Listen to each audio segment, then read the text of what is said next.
Hi, this is Naveen Dwivedi and you are watching your YouTube channel English G Study A to Z। जैसा कि आपको पता है हम हेल्पिंग वर्ब की मोस्ट इंपॉर्टेंट हेल्पिंग सीरीज सीख रहे हैं।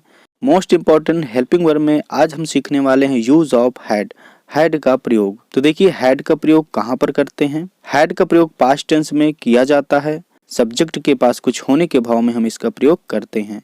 इसमें आपको एक चीज ध्यान देना है, हैड का प्रयोग पास्ट परफेक्ट में किया जाता है, लेकिन इस वीडियो में हम केवल बिना क्रिया वाले वाक्य सीखेंगे, यानी जिनमें क्रिया नहीं होगी वो वाक्य हम सीखेंगे। अब देखते हैं हैड का अर्थ क्या होता है। तो हैड का अर्थ पास था, पास थी, पास थे, रखता था, रखती थी, रखते थे, या कर्ता के पास कुछ होने का भाव या कर्ता को कुछ होने का भाव आदि, ये हैड का समानतः अर्थ होता है। अब देखते हैं कि हैड का प्रयोग किसके साथ किया जाता है, यानी किन सब्जेक्ट के साथ किया जाता है। तो हैड का प्रयोग हम ऑल सब्जेक्ट के साथ कर सकते हैं, यानी सभी प्रकार के सब्जेक्ट के साथ हम हैड का प्रयोग कर सकते हैं। अब हम देखते हैं structure of had without verb, यानी बिना क्रिया के हैड का स्ट्रक्चर। तो देखिए हैड के स्ट्रक्चर में सबसे पहले अफर्मेटिव स्ट्रक्चर आता है, जिसमें है subject plus had plus object. दूसरा negative subject plus had plus no या not plus object. Interrogative had plus subject plus object plus question mark. Interrogative negative had plus subject plus no या not plus object plus question mark. WH या WH noun, WH या WH plus noun plus had plus subject plus object plus question mark. WH या WH noun negative, WH या WH plus noun plus had plus subject plus no या not plus object plus question mark. Who का who plus had plus object plus question mark. Who का negative who plus had plus no या not plus object plus question mark. यानी negative में हम no या not का प्रयोग कर सकते हैं, नेवर भी आ जाता है, उसका भी प्रयोग कर सकते हैं, वो हम वाक्य के हिसाब से करते हैं। अब आपको मोस्ट इंपॉर्टेंट बात ये ध्यान देना है कि हैड के स्थान पर डिड हैव का भी प्रयोग कर सकते हैं। हम हैड या डिड हैव दोनों में से किसी का भी प्रयोग करके वाक्य बना सकते हैं। दोनों तरह के वाक्य सही होंगे और दोनों का मतलब भी एक होगा, यानी दोनों का अर्थ भी एक ही होगा। तो आइए इसके स्ट्रक्चर देख लेते हैं, यानी डिड हैव के स्ट्रक्चर क्या हो सकते हैं। तो पहला स्ट्रक्चर है affirmative, subject plus did have plus object. Negative subject plus did plus not plus have plus object. Interrogative did plus subject plus have plus object plus question mark. Interrogative negative did plus subject plus not plus have plus object plus question mark. WH या WH noun, WH या WH plus noun plus did plus subject plus have plus object plus question mark. WH या WH noun negative, WH या WH plus noun plus did plus subject plus not plus have plus object plus question mark.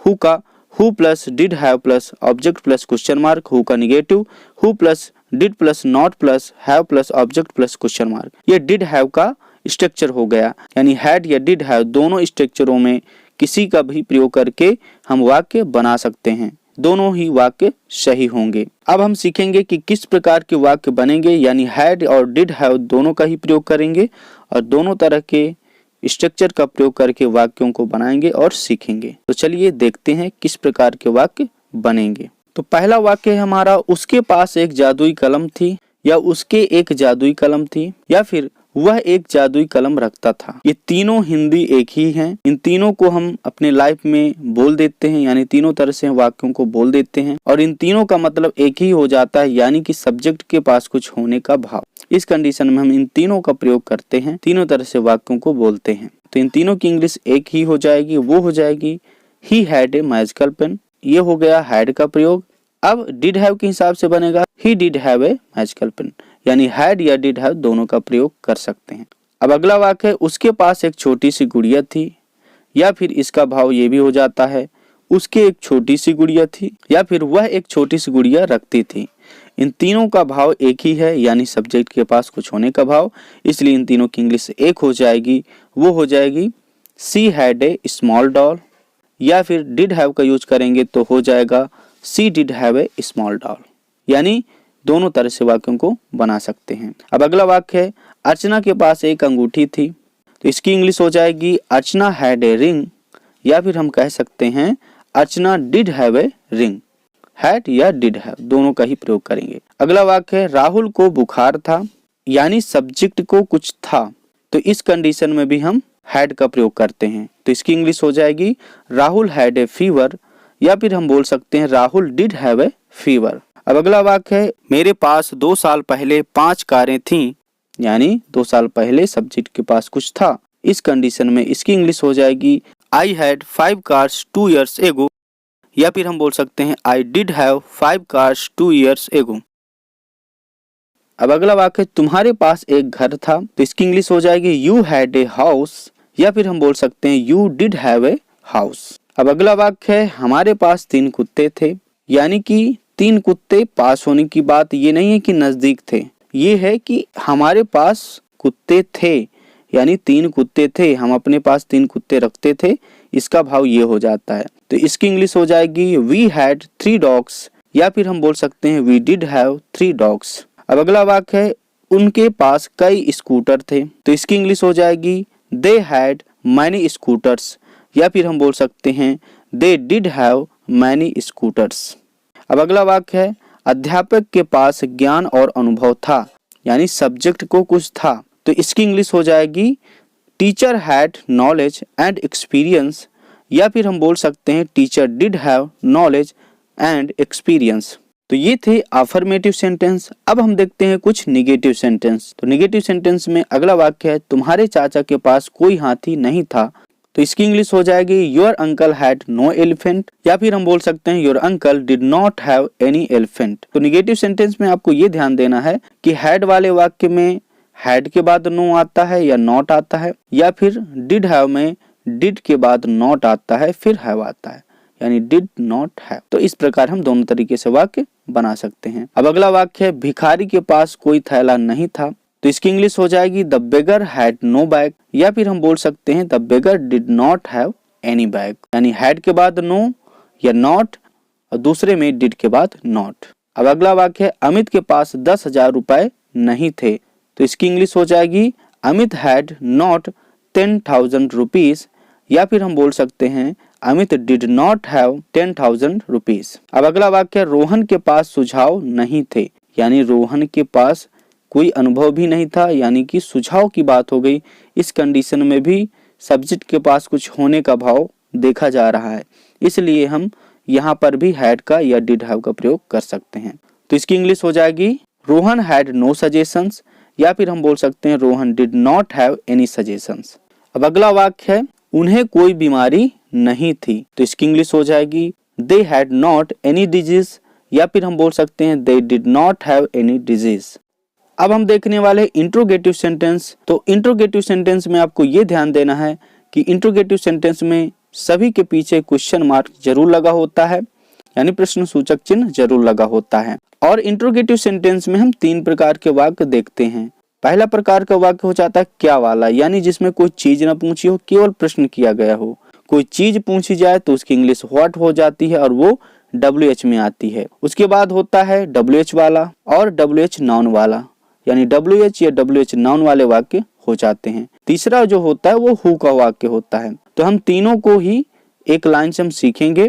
तो सबसे पहले हम सीखेंगे क्या वाले वाक्य। तो वाक्य हमारा क्या राहुल के पास कार थी क्वेश्चन मार्क, तो इसकी इंग्लिश हो जाएगी had Rahul A car question mark, या फिर हम बोल सकते हैं did Rahul have a car question mark.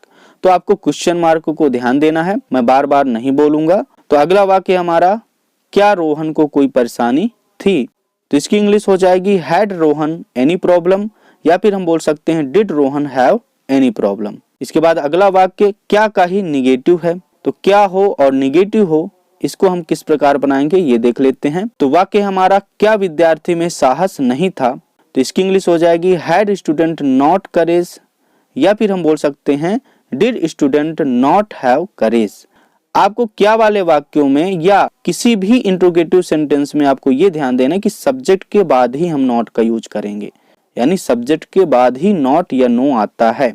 इस चीज को आपको ध्यान देना है। अब हम देखते हैं WH वाले वाक्य, यानी कि WH के किस प्रकार के वाक्य बनेंगे। तो वाक्य है हमारा तुम्हारे पास नया मोबाइल कैसे था, तो इसकी इंग्लिश हो जाएगी how had U a new mobile, या फिर हम बोल सकते हैं how did you have a new mobile. इसके बाद हम देखते हैं WH निगेटिव हो, यानी WH हो और उसमें नहीं भी आ जाए, तब हम कैसे वाक्य बनाएंगे। तो वाक्य है हमारा उसके पास पेन क्यों नहीं था। तो इसकी इंग्लिश हो जाएगी why had he not pen, या फिर हम बोल सकते हैं why did he not have pen. इसके बाद और हम एक WH निगेटिव लेते हैं। तो WH निगेटिव में अगला वाक्य है हमारा मेरे पास जानकारी कब नहीं थी। तो इसकी इंग्लिश हो जाएगी when had I know information, या फिर हम बोल सकते हैं when did I not have information. अब हम देखने वाले हैं WH नाउन वाले वाक्य, यानी WH भी आता है उनके साथ उनका नाउन भी आ जाता है, यानी संज्ञा भी आ जाती है जिसको हम WH के साथ जोड़ के हम लिखते हैं। तो WH नाउन वाला वाक्य है हमारा आपके पास कितना पैसा था। तो इसकी इंग्लिश हो जाएगी how much money had you, या फिर हम बोल सकते हैं how much money did you have. यहाँ पर कितना के साथ पैसा यानी कितना है WH और पैसा है उसका नाउन, तो ये WH नाउन वाला वाक्य था। अगला WH नाउन वाला वाक्य है मीरा के पास कितना ज्ञान था। तो इसकी इंग्लिश हो जाएगी how much knowledge had Meera, या फिर हम बोल सकते हैं how much knowledge did Meera have. इसके बाद अगला WH नाउन वाला वाक्य है कितने मजदूरों के पास पैसे नहीं थे। इसमें देखिए निगेटिव भी हो गया, यानी WH नाउन निगेटिव का वाक्य आ गया। तो इसकी इंग्लिश हो जाएगी how many labours had not money, या फिर हम बोल सकते हैं how many labours did not have money. तो ये थे WH नाउन नेगेटिव वाले वाक्य। अब देखते हैं इंट्रोगेटिव सेंटेंस के तीसरे टाइप का वाक्य यानी हु के वाक्य। तो हु के वाक्यों में सबसे पहला हमारा वाक्य हो जाएगा किसके पास किताब थी। तो इसकी इंग्लिश हो जाएगी हु हैड द बुक, या फिर हम बोल सकते हैं who did have the book. इसके बाद अगला वाक्य है किसको कमजोरी थी, यानी कमजोरी होने का भी, यानी कि भाव कुछ भी हो, सब्जेक्ट के पास कुछ होने का भाव होना चाहिए। इसमें भी हम हैड का या डिड हैव का प्रयोग कर सकते हैं। तो किसको कमजोरी थी, इसकी इंग्लिश हो जाएगी हु हैड ए वीकनेस, या फिर हम बोल सकते हैं who did have a weakness. अब अगला वाक्य है किसके पास काली कलम नहीं थी, यानी इस वाक्य में निगेटिव यानी नहीं भी हो गया, यानी हु का निगेटिव आ गया।